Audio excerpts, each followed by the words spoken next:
दसरा ह्या एवढ्या शुभदिनी अनेक ठिकाणी राजकीय सामाजिक मेळावे होतच असतात, पण चर्चा मात्र बीड मधील मेळाव्याचीच. चला पाहूयात दादाचा की ताईचा दसरा मेळावा आणि त्यातील भाषण आणि बरंच काही. जय शिवराय. मी त्रिशूल माणिकराव पाटील. स्वागत आहे आपल्या त्रिशूल या युट्यूब चॅनलवर. तर जरांगे फॅक्टर ओसरलं का सरकार? सरकार बघितलं का? फॅक्टर ओसरलं नाही, अजून पसरलंय सगळ्या जगात, राज्यात, जिल्ह्यात आणि प्रत्येक घरात.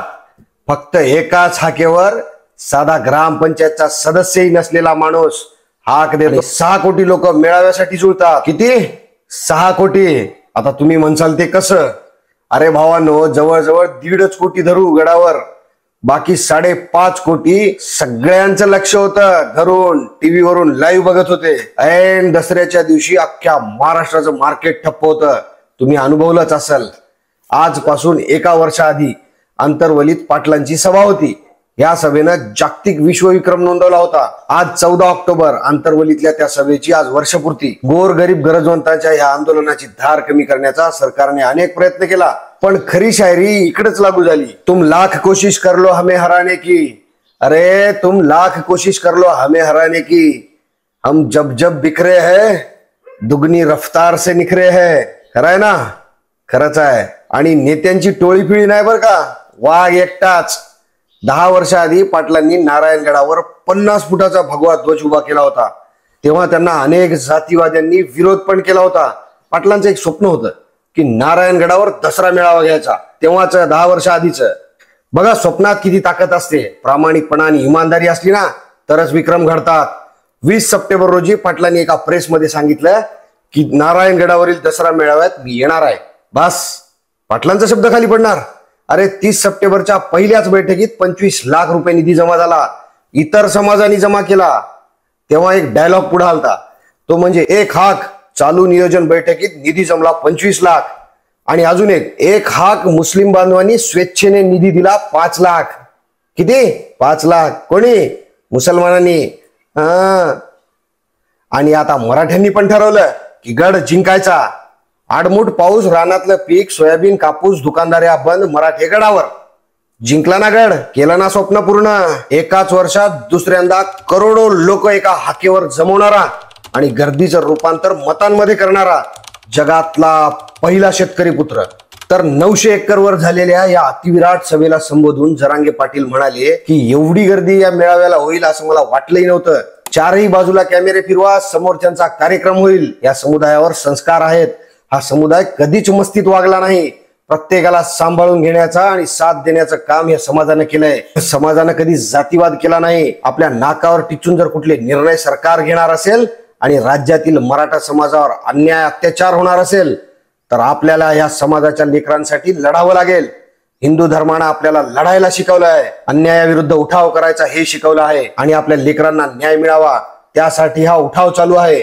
आचारसंहिता लागेपर्यंत अजून सरकारला संधी दिली. आचारसंहिता लागोपर्यंत धीर धरा, नंतर आपली भूमिका काय ते सांगू. आणि उपस्थितांनी तशी शपथही घेतली. तर सर्वसमावेशक या भाषणात ना जातीवाद, ना गुर्मी, ना राजकारण, ना स्वार्थ, फक्त सरकारवर रोष.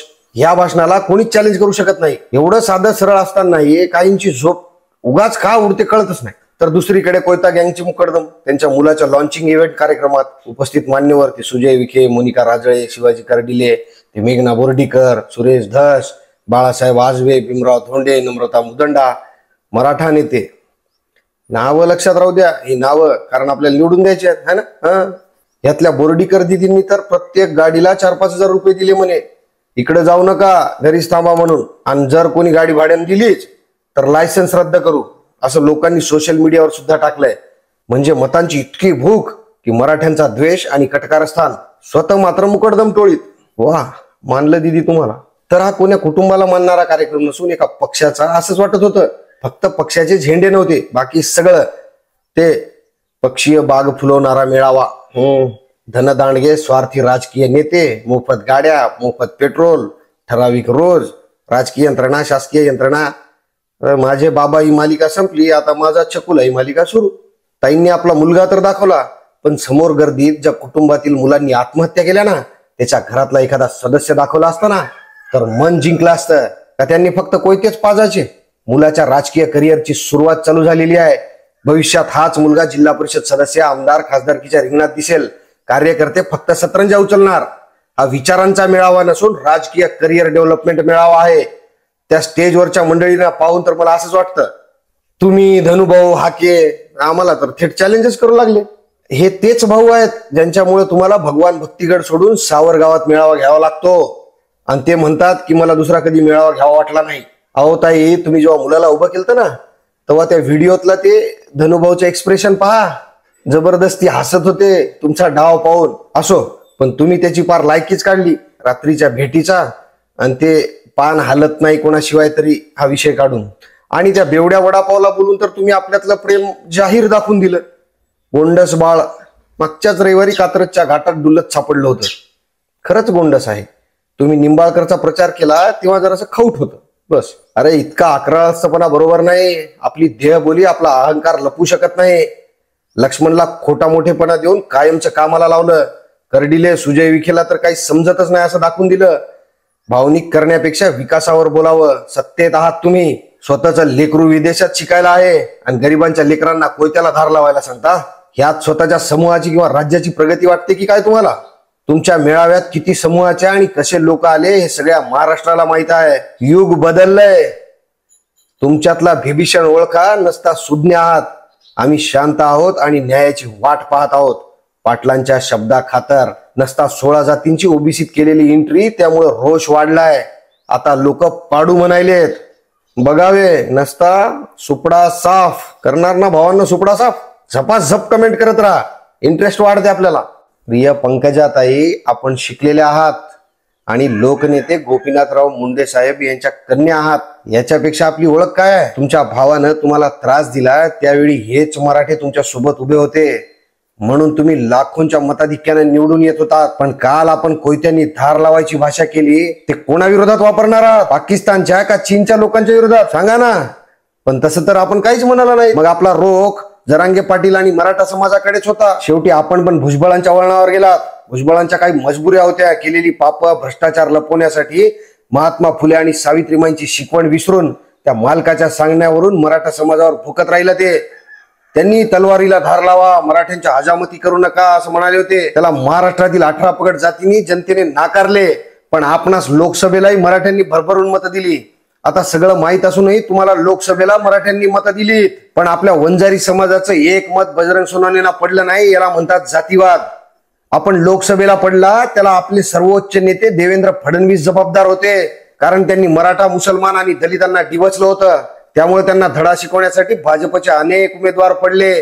त्यात अनेक मराठा उमेदवारही पडले. आणि काल तर आपण उघड उघड कोयत्याची भाषा केली. त्यानं तुमच्या संस्कृतीचं दर्शन संपूर्ण महाराष्ट्रानं पाहिलं.